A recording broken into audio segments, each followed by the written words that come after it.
Pardon me, excuse me, pardon me. Hey, excuse me. All right. And then we'll start this in here. I think it uses the countdown when it's actually working. What's right? This thing actually uses the countdown when it's working. Oh, okay. Are we going to show up on that screen too? Negative. Oh, okay. No, we're not that fancy. Oh. This is literally just audio.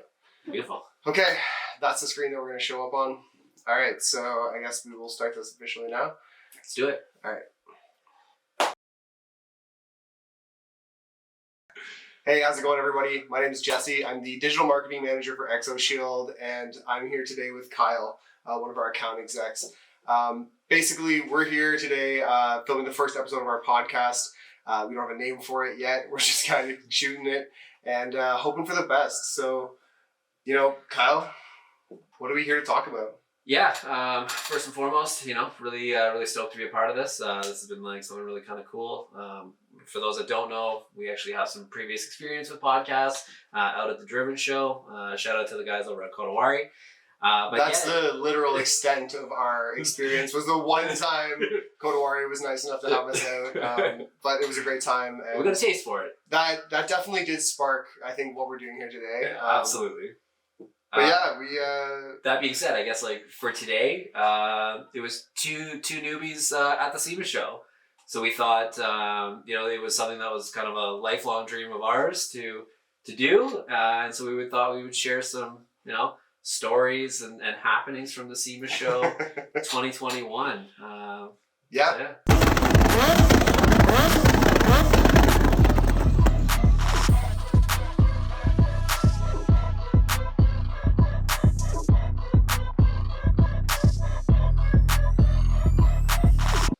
I don't know where to start, because SEMA for us started months before the actual show, with like the planning and the plotting that went into, like, you know, what became a very successful couple of days down in Las Vegas for us. But dare I say though that like SEMA actually started like a long time ago for both of us, right? Like for me, like I know that like I've always been obsessed with SEMA once I found out what SEMA was. Okay, yeah, if we're gonna go back that far, absolutely. Like being an automotive photographer, like you find out about this place, which is like this holy grail, and you know, it's got every single car that you've ever seen in any print magazine, in any like Instagram ad for, you know, all of the coolest parts. So yeah, to be able to actually get to go down there has absolutely been a bucket list item, and now I guess we checked that box, at least for the first time, hopefully not the last. Yeah, hopefully. I guess we'll see how the podcast goes. Yeah. So yeah, I mean, like let's break it down. So we were there for Exoshield. Yeah, we were. For those of you who don't know, Exoshield is a nano-ceramic windshield protection film. We both work there, obviously, and it's been a blast. I've been there for about 2 years.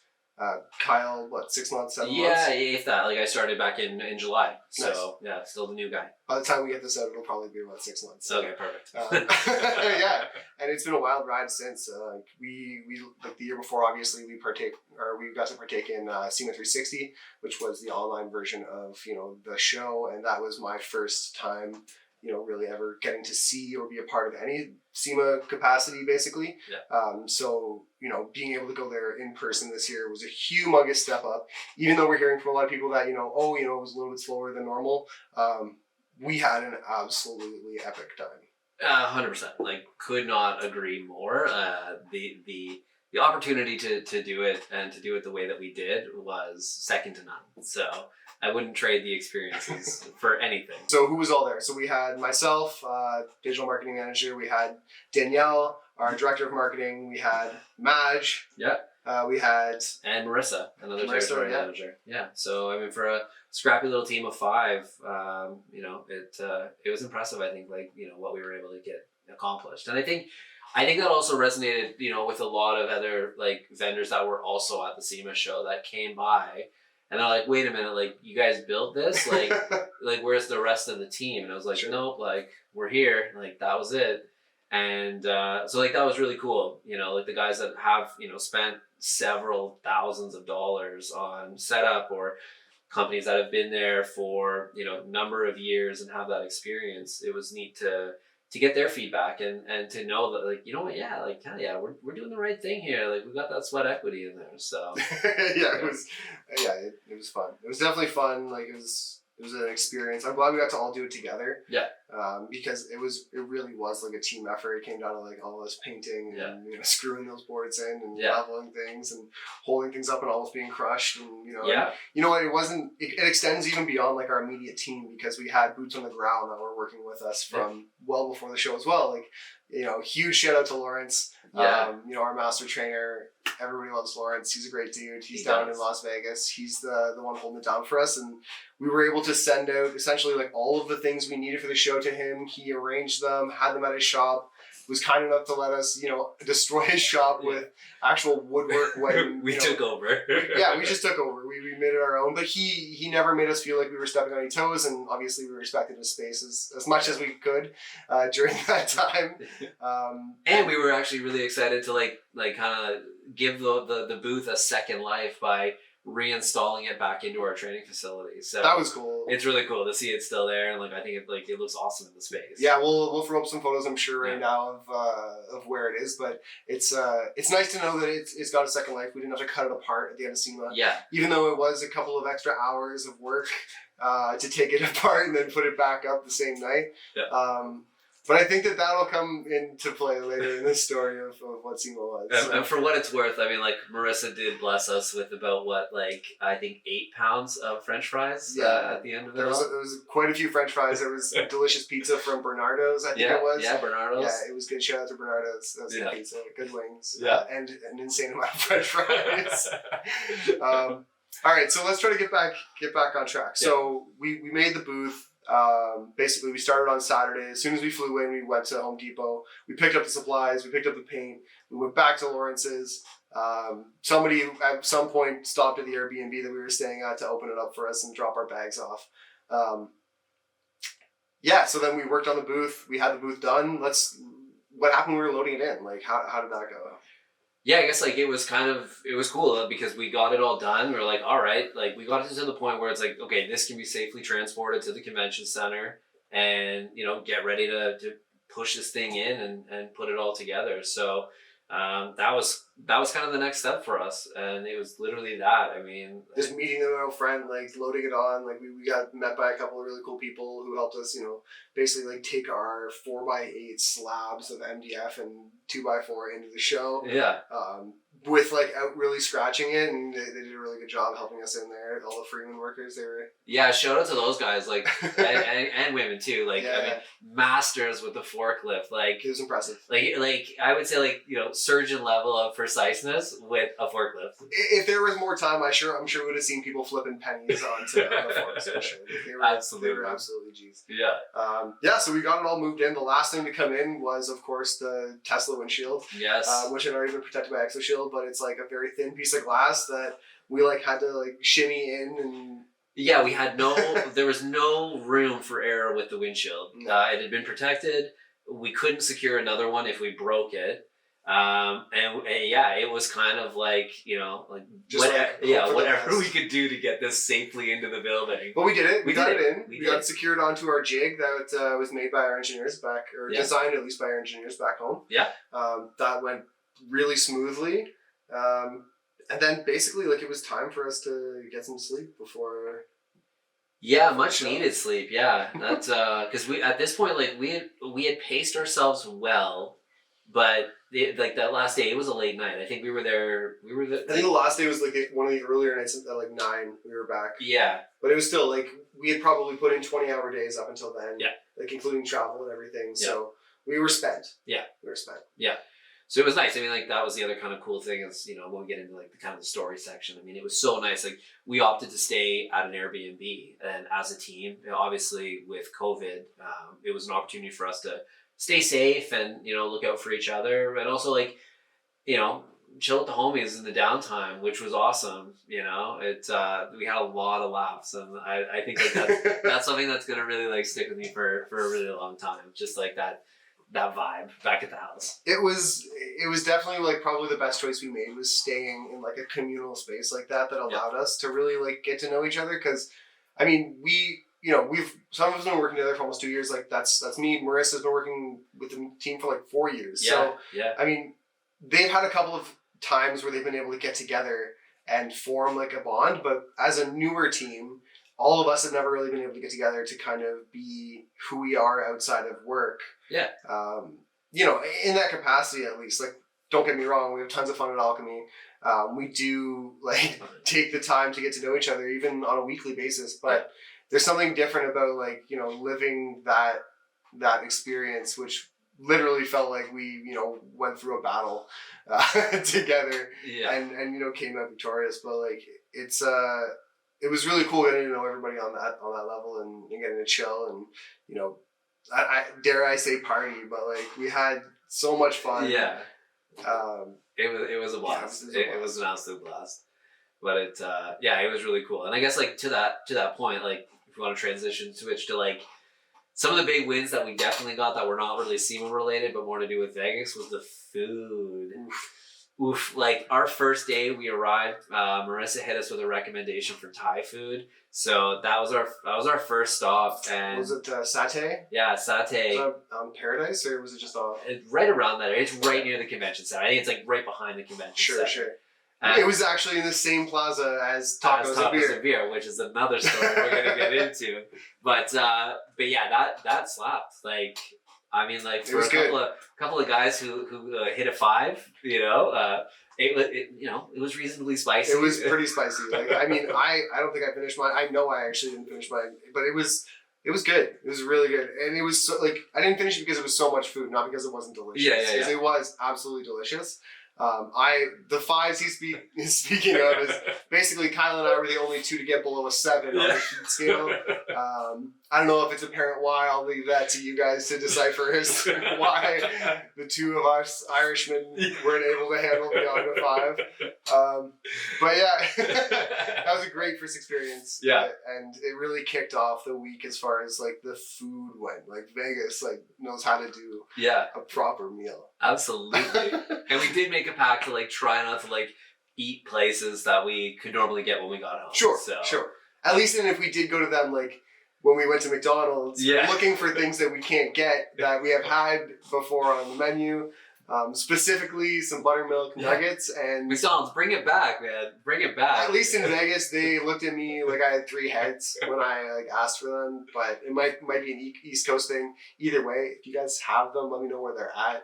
Because next time I come to the States, I'll be looking for them again. Absolutely. So I guess like kind of back to the show. Now we're at this point. Like we've got the booth. Like we're ready to go. This is Tuesday. Yeah. So now it's like Tuesday, and so we've kind of been prepped for like what to expect. From those that have been. So it's like okay, like time to kind of hit the ground running. I mean, what were your thoughts? Like I know we maybe got there a little late. We were a little late, but like I mean, we got there. Let's say just in time.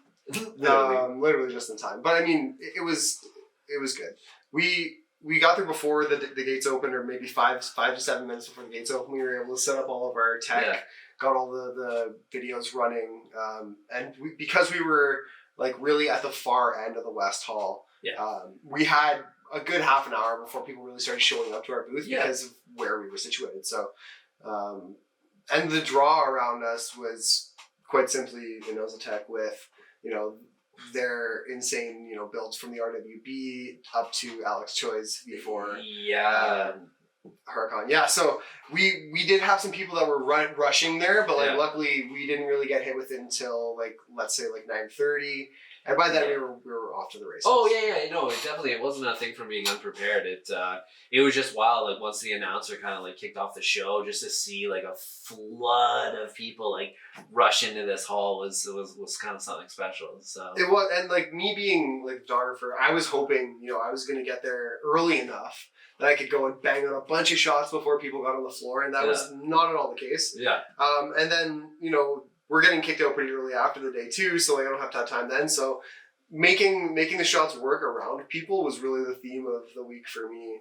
When I was able to sneak away from the booth because we were busy. Like it was busy from the get go. We were busy. It was nonstop. Yeah. Like I was blown away.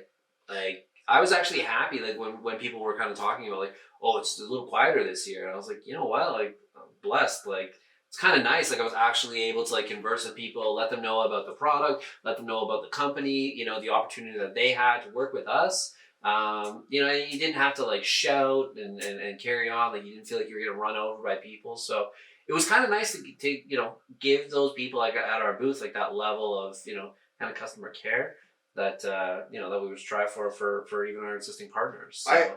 I absolutely agree. Like it felt like we were able to be more genuine because if we weren't like reciting a 10-second sales pitch and then moving on to the next person. Yeah. Right. Like, we were really able to kind of dig into, you know, why are you here at the show? You know, like what's bringing you here? What, you know, what interests you in maybe Exoshield or windshield protection? Is it the brand? Is it the product? Like what drew you to our booth, right? Is it the giant, you know, Exoshield or was it the fuck stone chips that we threw on the wall? Like even just the conversations that we had about, you know, the presence there and some of the timing things where, you know, you have a Porsche enthusiast roll by and luckily that section of the video that's playing right now just so happens to be Porsche. Yeah.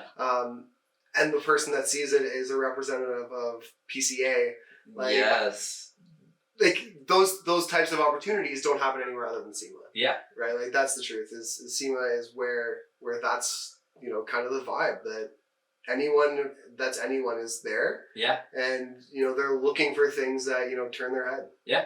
No, you're absolutely right. And like it's really cool just to think like you just have this kind of low level awareness of like, well, like who's out in the crowds and like keeping an eye out, you know, checking Instagram stories, like for the people that you like, you know, were kind of on your wish list to see. And, you know, and then there's obviously the random chance occurrences that I know we'll get into a little later for you. Let's talk about those now. Like, those are fun. Yeah. I mean, I didn't go expecting to run into anybody. You know, I figured everyone that I see there is going to be crazy busy. They're going to have a crowd of people around them, and you know, even then, like maybe I won't even get to actually catch like a glimpse of their face. But within 30 minutes of the show opening, Sung Kang was right there in front of his car, like, you know, signing autographs, huge grin on his face, like it was the only place he wanted to be. Yeah, and like you can't fake that.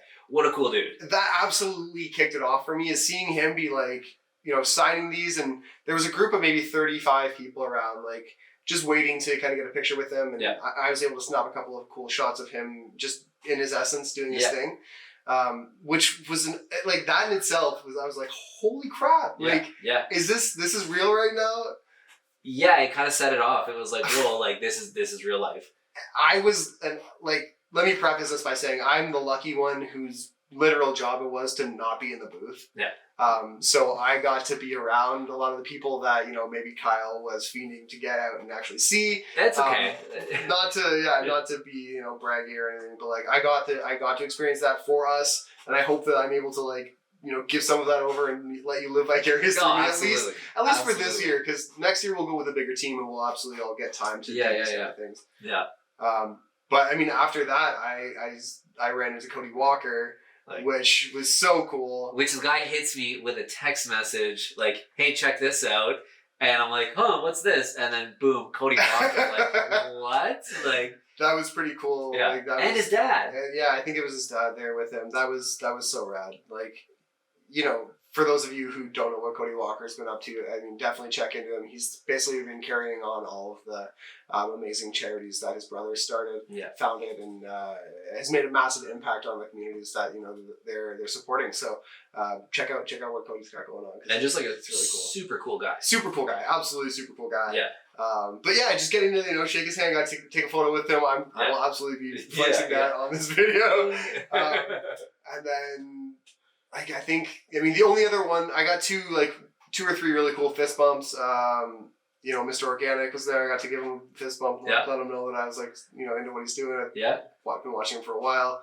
The guy who runs Supercar Rooms Miami as well, who I was literally talking about the night before with their Lamborghini Espada Rat Rod, which I think is absolutely insane. Probably the coolest thing I've ever seen. Then I met the Vegas Toretto. Yeah, that's right. Yeah, Dom. So it was good. Yeah. No, you're absolutely right. I think for me, obviously, like my big kind of like fanboy moment came at the very end of the show. We had just wrapped on like teardown last day. We were just like chilling, waiting for forklifts to show up to start pulling the booth out of the convention center. Jesse rolls up and he's just like, hey, just so you know, Strad's over by his Bugatti. And I was like, what? Literally dropped everything and sprinted over to where his car was, where I thought he would be. Luckily, you know, small crowd of people around him as I'm anxiously like fanboying, you know, like as a weirdo. And I think actually that's the first thing I said to him when he was just like, hey man, and I'm just like, hey, sorry for being such a fucking fanboy, but you know, and what was really, really cool is that, you know, for those that don't know, like Stradman, great story, like awesome guy, like if you follow him, like if you get a chance to meet him, like it's awesome. Like he is as cool as he seems.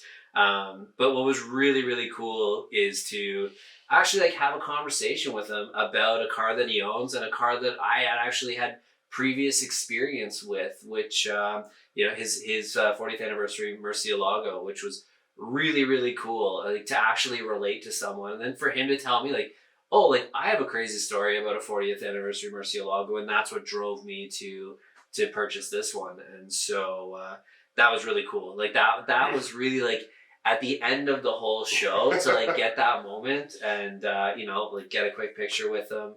Again, we'll probably throw that up. It was an awesome opportunity. So, you know, I was really thankful that you let me know and I could get over there. So. Yeah, man.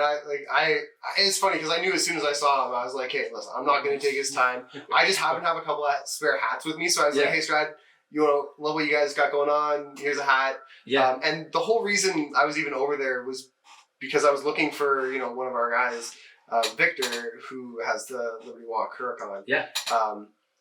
Who he was one of the best dudes. Like, I'm so glad we got to meet him. There was super cool guy. Like outside of the, you know, the let's call them like, you know, social media celebrities and things like that, you know, meeting our people, the people that, you know, I've been talking to on our social media for the last year or more. That might have been even cooler. Yeah. You know, like I've been a huge fan of all of Victor's builds. Yeah. All the Ronin stuff that he's done. That B9 All-Road that we protected back in 2019 was incredible. Yeah. Huge fan of that car. Very cool. And then for him to basically hit us up with the Huracan when he got that, it was just like, oh, yeah. Like, dude, are you kidding me? Of course we're going to protect this. Of course I want to get on board with this. Like, this is the coolest car anywhere right now. Yeah. So yeah, to get to be able to protect that vehicle, you know, is basically a dream come true. And then to see it in person, meet Victor, get in it. Yeah. Gotta sit in it. I had to sit in it. I was inspecting it because he took a massive rock hit. Yeah, you had mentioned that. He was going the speed limit, and he got a real big rock thrown at him from a truck. And it did leave a mark in the film, but it looks like it saved his $6,500 windshield. So kind of like a Cinderella story there. Yeah, that's it. I'm really happy that we were on there protecting it because, we don't want to be replacing $6,500 windshield. No, that's a hit that you certainly don't want to hit your wallet with. So that was really cool, and it's always great. I mean, like again, you know, to shout out Exoshield, like. These are the success stories that we love to hear about. You know, it's great. Like we nerd out on the content that our partners send to us and you know, like really clean install, like, you know, like talk to us about a shaved edge, like oof. But you know, to actually hear like that you're not going to believe this. I was driving and I got this massive impact and no damage. I mean, that's really what, you know, is kind of the icing on the cake. But I guess like to that, like, so builds, I mean, like there was literally like everything, like there was literally every single car. You're talking at SEMA? At SEMA. Yes, everything was there. Like there was like so we had one moment where we had an opportunity to meet with the guys from RTR. Yes. And it was end of day, and like for those that haven't been to SEMA, like when it's end of day, like they're not kidding. Like they're like, get the fuck out. Like we're locking this down. So we had moments to get from our booth all the way to basically the other side of all of these convention centers, which like I would say safely, like if you were going at like a pretty good pace, like from one end all the way to the other, an hour? Walking. Yeah, I mean, like, I didn't do it because like they have those boring tunnels to get us from West Hall. Yeah, but just to give it like as if you're walking, at least an hour. Yeah, at least an hour. So an hour, not breaking your neck on everything there. Oh yeah, like that's like that's you're just missioning. Yeah, exactly. Like if you would imagine like a dog walk pace. Yeah. I mean, as the crow flies, it'd probably be like 30 minutes. We've turned this podcast into just metaphors for distance. All right, is it a good time for us to break? But yeah, so like car guys, we love seeing this stuff. We were literally running. It's like, hey, look at that, like aired out 430, like cool night, you know, like hey, look at that crazy like purple GTR with the Liberty Walk silhouette kit and gold wheels. Cool, like hey, what the hell is that? Oh, it's an AMC Gremlin on tracks. Okay, you know, like sprinting past things that normally we would have been like dead on the ground to see, and taking like an hour just to look at one of them, like because there were so many pieces that were like, you know, that came together to create all of these really cool builds. Like you can't take it all in. Like I don't know. I'm still bummed that like I didn't have 3 days just to look at builds. Yeah, I agree. I mean, I was fortunate enough that I did get a little bit of time outside of the booth, but you know, growing up and like hearing about SEMA and like, you know, a big resource for me to learn about SEMA was Speed Hunters. Sure. And I remember the guys always saying like, you know, it's 4 days, 5 hauls, and you can't see it all. And I was like, come on, like you gotta be able to see it all. You gotta be able to see it all. And like, I can firmly say you don't get to see it all. Yeah, no, you don't get to see it all. Like it'd be impossible. Yeah, and I think that like it's safe to say like I kind of tried at one point. Like I went out for about 2.5 hours and I just tried to see all the stuff that I hadn't seen. Yeah. And like I still missed a bunch of stuff that I'm seeing like photographers post photos of, which shout out to all the photographers that cover this thing. Y'all are the real heroes. Yes. My feet still hurt. It is 3 days later. Yeah. And I was out there for like a fraction of the time. Like a lot of the time I was just hanging out in the booth. Yeah. Just talking to people at Exoshield. So if you were out there shooting the whole time, man, shout out to y'all. Yeah, kudos. It was you guys were out there for sure. But you know, one thing that I thought was really cool that I probably could have spent a heck of a lot more time with was the Chip Foose display. So like I was still am like a big Chip Foose fan. I remember like back in like overhauling days, like I built like scale models of his cars, but yeah, man, to actually see in the flesh like his actual creations, I mean. All right.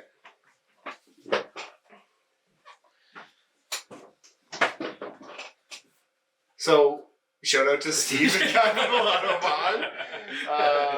Yeah, big shout out to Steve at Capital Autobahn. That guy's a homie. Yeah, absolutely. That was really nice to meet him. For those of you who don't know, Steve is one of our partners. Yep. Very talented Exoshield installer. Gets to work on some very, very cool cars out at his shop there. So yeah. It's nice to meet him. And like big JDM fan. Like the guy has deep knowledge on JDM scene. So pretty cool. And he's building a pretty cool MR2 as well. So I'm excited to see how that build progresses. So pretty rare car. Another cool person that was like really, really awesome to get to meet would have been Alan, Smoke Dog Customs. Oh, yeah. If you guys don't know, I mean, everybody probably knows this man. He has built some of the craziest cars at SEMA as far as I'm concerned. Like the Toyota Tread Pass was full of his builds. Yeah. I mean, we got on a couple of them with Exoshield, which was awesome. We were on the 6x6 V12 that he built with John. Oof. Absolutely insane. This thing is insane. Yeah, the amount of road presence this thing has is bonkers. Like, it is just the coolest thing I've ever seen. Yeah, there's absolutely nothing cooler than a 6x6. And then you're like, oh, wait, it's a V12 twin turbo? Okay. Sitting on HREs, like with gold accents everywhere. Get out of here. Yeah. That, and then, I mean, the 190 SL was insane. Oh, beautiful car. Tesla swapped Mercedes. A lot of Tesla swaps. Lots of Tesla swaps. So many Tesla swaps. Yeah. I'm for it. And then you had the rich builds. Like V8 swap Tesla. Yeah, which is like that's kind of cool. Yeah, I got to take a peek at that in Vibrant's booth. That was really sick. Yeah, that was neat. That was like a really cool concept, and like that was kind of the vibe. Is that like nothing like there's nothing that's like out of the like I don't even know how to describe it. Like there's nothing that's not possible. Everything there it was like built to blow your mind. Yeah, like Ryan Turek's Judd V10 powered Supra. Yes, like full carbon, just bonkers. I'm excited to see that thing slay tires. The SEMA Car of the Year winner, Yeah, like that was really, really cool. Like I remember, like even before I started with Exoshield, again, tying back to Speed Hunters, I remember seeing this article about this like crazy Z build that was coming up, and I was like, oh wow, like that's really sick. Like the attention to detail in this is like, second to none.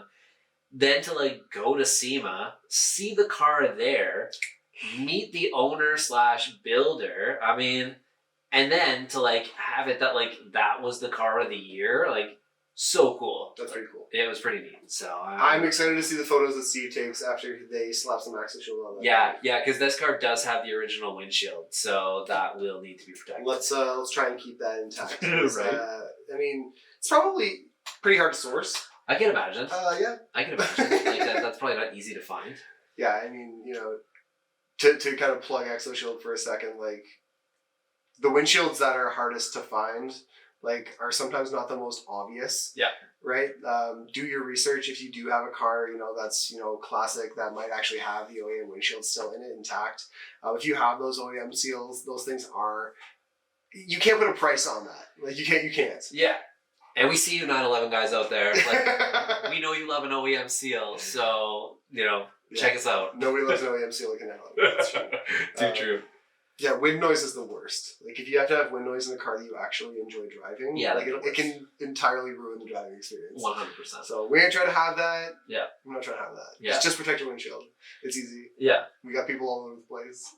I guess if we're shouting out companies too, like, would it maybe be a good time to like shout out to the homies at the ride company? Oh, all day, any day. Yeah. Those guys are the best. Absolute best. The best. Yeah. Yeah, they took us out to dinner one night at Tacos and Beer. Legendary spot. It was not legendary until I went there. Yeah, like if you're in Vegas and you want life-changing tacos, they played it up. They said, "Oh yeah, no, they're pretty good. They're okay. No, they're legendary. They are the tacos." Like, I've never had anything that good before in my life. It was so good. It was hands down the best. Yeah. So Tacos and Beer in the same plaza as Satay we talked about earlier. Yeah. Go there, check it out. But yeah, anyways, we had dinner with them, with their whole team. And it was just a night to remember, man. It was a great introduction to, being hosted at SEMA by, people that you're friends with and also people that you work with. Because we've been lucky enough to be able to sponsor one of their events, and we'll be working with them in the future for sure. Definitely. But yeah, it's so awesome to be able to put not only a face to that, but like a personality to like that relationship, right? Yeah, for sure. I mean, like it was just so crazy how like the bond that was like already there. It was like just like shout out to Marissa. That's 100% her. Yeah. Like, she is the best at developing relationships and genuine. Like, I'm not saying she's like good at like faking it till you make it. Yeah. She honestly cares about every single person that she interacts with. And it really shows in the fact that like these guys were willing to take a chance on us after having known us for all of 15 minutes. Yeah. We had a great night, and and shout out to those guys. Correct me if I'm wrong. I believe you got a fist bump from the owner. Yeah. We definitely connected on some things that we have in common.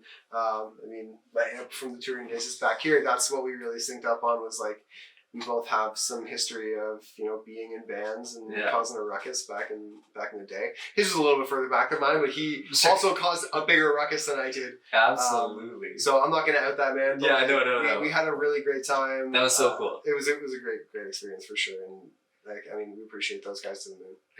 Yeah, no, it was an awesome opportunity, and it felt like it like for like relative like newbies in the SEMA scene. Like, I mean, those guys have done it for a number of years now. And it felt like, they kind of gave us like the nod, like, you guys are doing the right thing. And that was cool. We synced up with them before SEMA to like try to get some of their knowledge. And be like, hey, let us learn from your mistakes. Yeah. And they gave us some insight into some things that we should do. And we took those and ran with them as far as we could. Yeah. Because that's the vibe. Like, we were down to the wire as is. And if we didn't have the insight, that we did from the people that had been there, that had done this before, we would have crashed and burned. Yeah. But we didn't. No. Because we listened and we played by the rules as much as we could. We did. We absolutely did. So, okay. So let's say we've gone through the show. I mean, I could talk about this all day, but let's try to wrap this up a little bit. So, basically, we stayed in an Airbnb, the same Airbnb for the first couple of nights. Yep. We had a hiccup with some of our flights, so we had to change some things and extend our stay by one night, and we weren't able to stay at the same Airbnb. Right. So we got a new Airbnb. That Airbnb ended up getting canceled on us because the inhabitants got COVID. Yeah. So they had to extend their stay. So we're here last night, no place to stay. Not sure what we're going to do. It's like 7 o'clock now, p.m. I think Magic just got us a spot at Palace. Yes. The Palace, like right on Fremont Street, old Las Vegas. So we're still at the SEMA Center. We're still at the yeah, Las we're Vegas still at the Convention show. Center. This is Friday, last day of the show, and that was like a hiccup. So there was a recurring, theme of the idea for the evening, which was let's stay up all night. Let's just. And it was definitely spearheaded by Vacation Kyle. Vacation Kyle did make an appearance. So we were like, you know what, like we're at that point where we have rooms so we don't have to stay up, but like if it gets to the point where it's super late because we're still trying to build this booth back at Lawrence's, we're just going to stay up. Yeah. We build the booth, it's 11, we just had some food. That was at Bernardo's Pizza. Yep. Then we're like, okay, so let's head back to the hotel. Yeah. We get back and realize that we're across the street from the biggest party in the world. Yeah, right absolutely. Now. So we went up, we gave ourselves half an hour to basically like reset, get changed, and go back down. Yeah. And that's when it got wild. This was the only way to end our SEMA week. I think you're right. Like I honestly think that like we crushed like a week in Vegas into a couple of hours. When it was the best way to end though, man. Like yeah. I can't. You're absolutely right. Like we did everything that we wanted to in a literal like span of hours. Yeah. Because you had never been to Las Vegas. I had never been to Las Vegas ever. Danielle had never been to Vegas. Madge had never been to Fremont. Yeah, I had been there when I was 13, so that's a different experience. And Marissa had also never seen this side. Well, no, she was there. She went. Yes. She went the day before. Actually. Yeah. So she was kind of our guide. Yeah, she knew kind of what to expect. We did not. We did not know what to expect. But we did it. So when we went there, we walk in and there's Journey playing, which is, I mean, we're all, not avid karaokeers, but I think if we're going to karaoke, Journey's probably on the list of things that people tell us not to sing, but we're like, no, I can do it. I got the pipes. So yeah, we get there and Spandex Nation is just jamming Journey. Killing it. We all immediately lose our minds. Yeah. And for those that like have not been to Fremont Street, like this entire, I want to say it's like at least like 2 blocks long, like this. At least, if not 3. And it's completely covered in like a screen or like some sort of light show. They're projecting images on the roof. There's people zip lining over your head. It's a lot. It's sensory overload like to the max. Yeah. It's everything that you expect to be there is there. Yeah. And more. Yeah. It was wild. So while we're there, we're seeing this thing happen. We're all talking. I'm cracking jokes that this has very Vacation Kyle vibes. And then this guy disappears. We're like, okay, Kyle, this is not the time to disappear. And then you show back up with the world's largest Slurpee. That is like a quarter of it's just tequila. Yeah, absolutely. And I've never been more impressed in my life. Again, I wanted to kind of set the tone that it was. Tone set. Yeah, tone set. Yeah, it was pretty epic. Pretty epic. I knew it's what I needed. I saw it when we walked in. I said, I'm gonna get one of those obnoxiously big, drinks, and you did it. I did. I'm proud of it. I was then compelled to also get a drink. I did not get the same drink. I went to one of the liquor stores and realized that I could drink open on the strip. Not a huge drinker, so I got myself a seltzer there and just, had fun just walking around, enjoying that Vegas vibe. Yeah. And doing my best to not crash and burn because we had just, again, been up for about 20 hours. Yeah, we committed to getting on the plane at 8 a.m. the next morning. Yeah. Because we had to be at the airport for 5. Or so, yeah. 5-ish. And so we knew that our time was limited and we had to go hard. We did. And we did, yeah. To that point, though, I mean, White Claw does need to bring other flavors to Canada. Oof.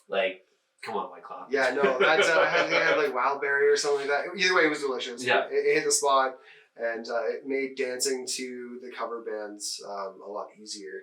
But so that's the thing is so we walk into Fremont Street after we get through the casino and our hotel. We got the bright lights over us. We took pictures of our feet because that was a thing. And then so we're in there. there's one concert going on, and we're like, hey, okay, let's not just like spend the time here. Like, let's just see what's going on. So you've got street performers, doing a variety of different things, from playing buckets to braiding corn stalks. I think so. And then another concert, and I don't remember what it was. They were doing something like some cloud. I don't know. It was pretty good. It was alright. It was good. It was alright. But it's like, where in the world, like, are we? To go from this to that to this, and like, just your head's on a swivel looking at everything around you. Yeah, it was a lot.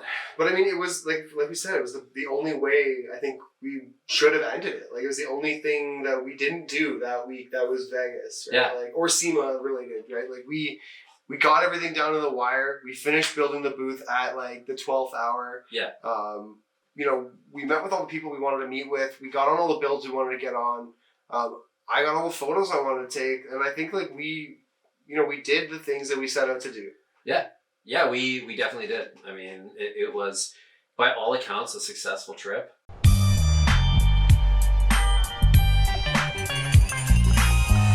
I think that, we represented our company well. I think, we made like a bond as a team that is really, really cool. I think that we really accomplished a lot. Like, if, to give ourselves a little bit of credit for what we did while we were there. I mean, it's pretty crazy to think, crazy, yeah, I wouldn't have rather done it with anybody else. The team that we had down there was great, and obviously we have more people on our team that are amazing as well. Yeah. But I think that the people that were down there to get what we need to get done, within the parameters that we had to get it done, we killed it, and I can't wait for next year. Yeah, really looking forward to it. It's only going to get bigger from here. Yeah, we need to bring more people though. I'm gonna explore a little bit more. Or SEMA, like, do like industry nights where like each hall stays open a little bit later or something, so we can like tour around. But we'll figure it out. We need to get one of those scooters. We do need a scooter. You know what's better than a scooter? Have I ever told you about e-bikes?